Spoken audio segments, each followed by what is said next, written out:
Hai Green People, tahukah kamu bahwa perubahan iklim dapat mengakibatkan kerawanan pangan loh? Untuk lebih jelasnya, yuk simak ulasan berikut ini. Menurut National Geographic, perubahan iklim adalah perubahan jangka panjang dalam pola iklim global atau regional. Seringkali perubahan iklim mengacu secara khusus pada kenaikan suhu global yang berlangsung dari pertengahan abad ke-20 hingga sekarang. Revolusi Industri 2.0 yang ditandai dengan penemuan listrik serta perkembangan penggunaan energi fosil menjadi awal dari permasalahan ini. Tingginya permintaan akan listrik dan bahan bakar memicu meningkatnya karbon dioksida, nitrogen dioksida, dan gas lainnya di atmosfer. Dampaknya, panas matahari terperangkap di bumi dan memicu peningkatan suhu sehingga mempengaruhi sistem iklim global.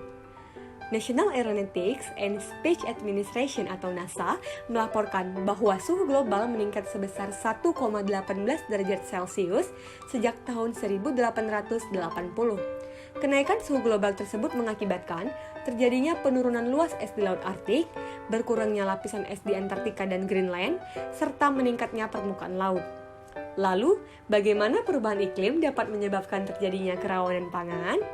Concern Worldwide mengatakan bahwa perubahan iklim berdampak pada semua aspek sistem pangan, seperti ketersediaan pangan, akses, kualitas, pemanfaatan, dan stabilitas sistem pangan. Perubahan pola curah hujan, peningkatan suhu, dan tingginya kasus bencana cuaca ekstrim seperti kekeringan, banjir, serta kebakaran hutan mempengaruhi pola produksi pangan global.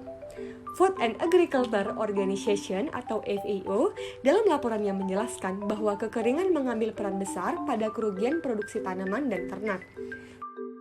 Selain itu, perubahan iklim juga mendorong berkembangnya hama tanaman dan penyakit untuk ternak.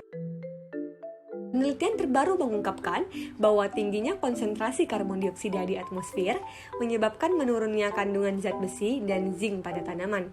Hal ini diikuti dengan tingginya kandungan pati dan gula pada tanaman. Intrusi air asin sebagai akibat dari kenaikan permukaan laut juga berpengaruh terhadap penurunan kualitas nutrisi tanaman. Sektor perikanan juga terkena dampak dari perubahan iklim loh. Tingginya tingkat keasaman dan naiknya permukaan air laut akibat pemanasan global mendorong spesies ikan bermigrasi ke habitat yang lebih sesuai. Tentunya, hal tersebut dapat mengurangi tangkapan ikan oleh nelayan. Jika keadaan tersebut tidak segera diatasi, maka bukan tidak mungkin bahwa beberapa tahun mendatang akan terjadi krisis pangan dan meningkatnya gizi buruk pada manusia akibat kekurangan nutrisi.